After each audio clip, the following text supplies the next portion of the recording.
One is managing to start pressure onto the opponent, more often than not by pushing them into corner in some way, as that is the best position to be in to get good pressure, or punishing attempts at escaping the pressure or the push to the corner.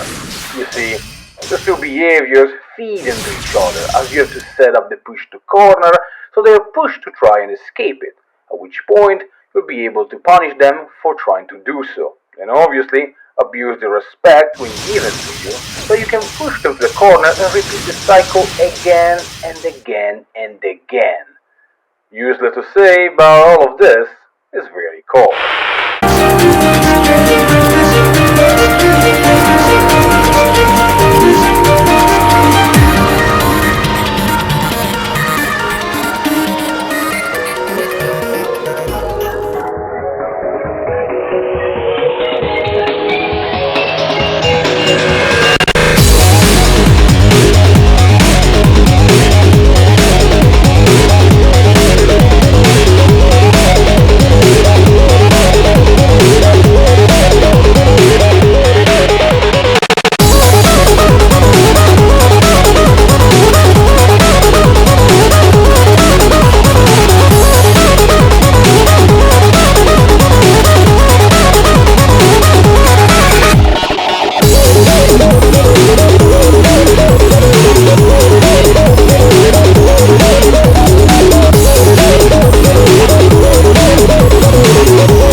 Defensive neutral is more about turning the opponent's offense against them by forcing them to deal with your positioning and dodging. This will allow you to start your own offense, or even straight up punish bad plays from really potent, advantageous positions. Here, check this out. In Soku, when you commit to using a projectile bullet, what happens is that you are now stuck between two options. Either you let the entire move rock out and recover from it, which can be sometimes low depending on the attack and thus punishable, or simply not as safe. Or, instead, you motion cancel the projectile into some direction, and that direction can be countered with a simple ground dash, aka 6D.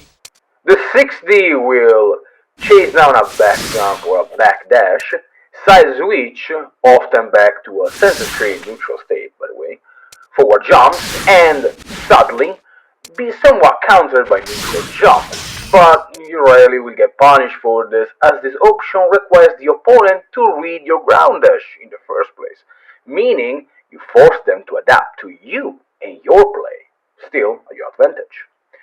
All of this while giving you a better positioning than your opponent, usually at a better frame advantage or at a better place to set up your next move against them. Useless to say, but this is a gross oversimplification of the topic. Alas, this isn't the time nor the place for a more complex discussion, and with all due considerations given, it's still a pretty solid guideline or baseline to start leaning your neutral. Now, with all that said, go out there, believe in yourself, and do your best. Have a good one.